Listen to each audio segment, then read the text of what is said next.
Assalamualaikum warahmatullahi wabarakatuh. Selamat datang di UPT Puskesmas Tanjung Berlian. Anda sedang batuk atau bersin.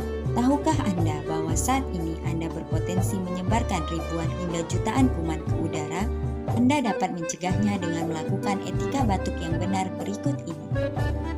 Saat Anda batuk atau bersin, selalu gunakan tisu atau sapu tangan untuk menutup mulut dan hidung. Jika tidak ada tisu dan sapu tangan, gunakan lengan bagian dalam, bukan telapak tangan. Gunakan masker yang menutup hidung dan mulut selama Anda batuk dan bersin. Buanglah tisu setelah digunakan ke tempat sampah. Cuci tangan Anda segera dengan air mengalir dan sabun, atau bersihkan dengan alkohol hand rub. Jangan membuang ludah di sembarang tempat.